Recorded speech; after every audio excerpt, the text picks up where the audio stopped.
In this week's Technique Tuesday video, I'll demonstrate how to work the long tail cast on so that the bumpy side of the cast on faces you while you cast on. As always, if you would like to jump right to a specific point in the video, there are direct links down in the description. This is a standard long tail cast on. It's worked with 2 strands of yarn. There's a long tail that is used to form twisted loops around the left-hand thumb.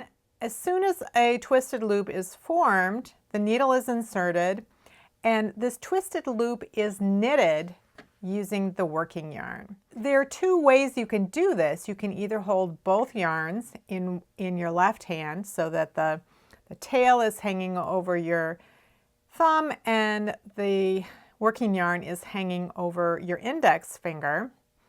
And when you do it this way, it's sometimes called the slingshot method because it looks like a slingshot. And it's also called the Continental method. And the reason is because the working yarn is over the left index finger, just as it would be if you were knitting fabric using Continental knitting. The other way that you can do the long tail cast on is by having 1 strand of yarn in each hand. So again, the tail is draped over the thumb and it is used to form twisted loops.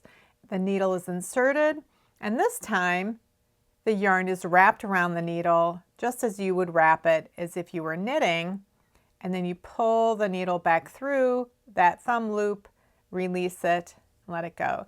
So this method is sometimes called the thumb method, and it's a method that many English knitters often use, but the method that you use may or may not be related to the knitting method that you typically use. It just may be based on the way you were shown when you first learned the cast on. So the long tail cast on has a different appearance on each side. On the side that's facing you while you're casting on, you get these sort of smooth angled strands of yarn that form the edge.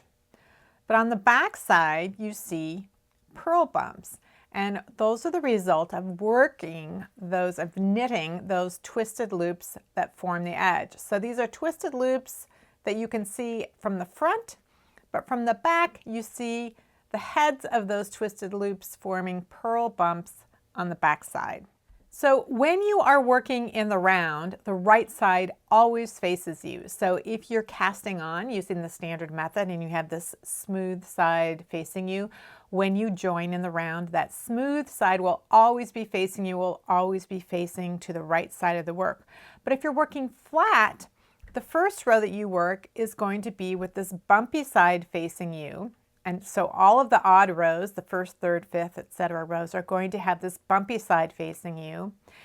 And the even rows, 2, 4, 6, 8, etc. are going to have the smooth side facing you. So when you're knitting flat, if you're knitting some sort of edging like garter stitch or ribbing, you can choose whether you want the smooth side to face you as the right side or if you want the bumpy side to face you as the right side. So here's an example of garter stitch. This is the side that was facing me as I cast on the smooth edge, and I can see I have 2 sets of garter bumps above it. So that this edge actually creates kind of a frame for the garter stitch.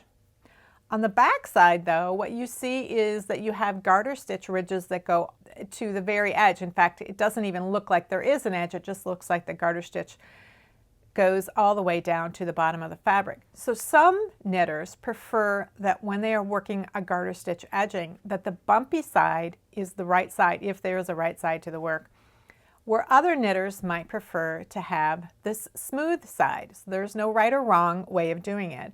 But when you're working a pattern, in order to make that happen, you might need to work an extra row before you switch to the main pattern stitch. So here's an example of ribbing, where this is the smooth side facing, and so at the base of all of these knit columns you just have a smooth angled edge like you do for all of the other stitches. But on the back side, at the base of all of these knit columns, you'll see a purl bump. So some knitters really like this appearance and prefer to have this on the right side of the work, and other knitters prefer not to have it face the right side of the work. So again, If you're working in ribbing for some period of time before switching to another stitch pattern, you may need or want to work an extra row in order to make sure that the side that you prefer is facing the right side. There may be times when you're working in the round that you do not want the smooth side to be on the right side of the work. And there may be times when you're working flat where you're forced to have the first row that you work is going to be a right side row and you don't want the bumpy side facing you. If you're in a situation like this where you would prefer to have the bumpy side facing you while you're casting on, either so that you can have that bumpy side be on the right side when you're working in the round, or because you want the smooth side facing you when you're working your row 1 pattern when you're knitting flat, then you can do the long tail cast on purlwise. You can either start with a slip knot, if that's what you normally do, or you can start with just a backwards loop on the needle. Now, in order to start this, I would, instead of coming under the way you normally would for the long tail cast on for this first stitch, I would come underneath the opposite direction and come behind the loop that's hanging over the back side of the thumb, just for the first loop. Then you're going to do every subsequent loop the way you normally would.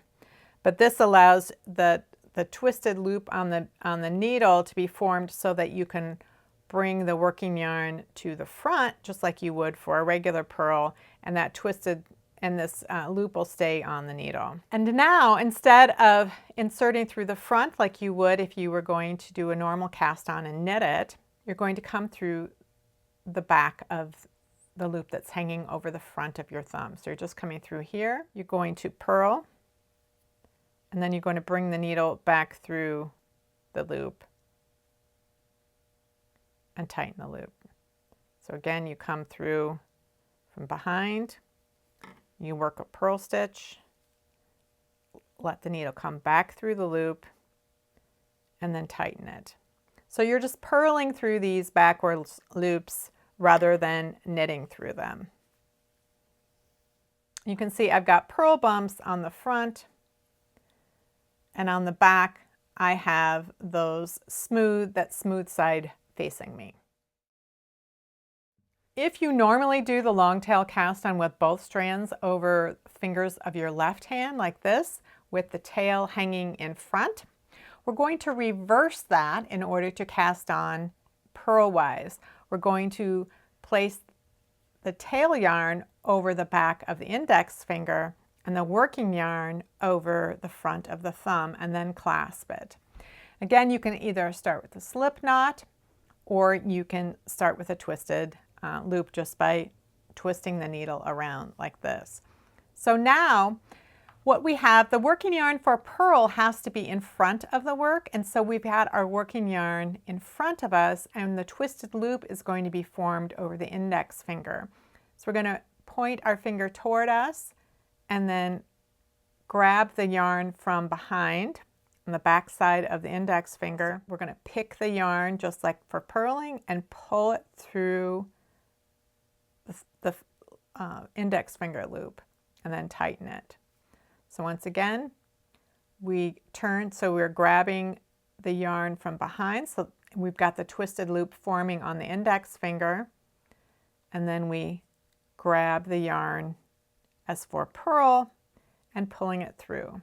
So our index finger is basically like a needle, and the twisted loop is a stitch on the needle that we're coming through to purl.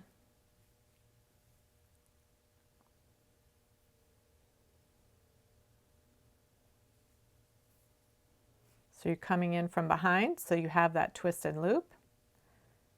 You're coming under the yarn just the way you would to purl it, and you're pulling the new loop of yarn through your index finger loop and then tightening. And what you'll see is that you have the purl bumps facing you, and on this side you have the smooth side. As you've seen, there is more than one way to work the long tail cast on, and more than one way to cast on purlwise. The English method I showed you today can be used to create a reversible edge by casting on in pattern. You simply move the working yarn to the front when you wish to cast on and purl, and enter the thumb loop as for purling. Then move the yarn to the back when you wish to cast on and knit, entering the thumb loop as for knitting. Casting on in pattern is a bit trickier for knitters who use the Continental or slingshot method of casting on with both strands in the left hand. Next week, I'll describe various options for casting on in pattern when using the Continental method of working the long tail cast on. I'd like to thank all of you who have bought me a coffee on Ko-fi this past month. I really appreciate the support you've shown me. If you have any comments or questions about today's video or suggestions for videos you'd like to see in the future, you can leave those down in the comments below or join the discussion in my Ravelry group, Rocks. Thanks for watching, and I'll see you next week.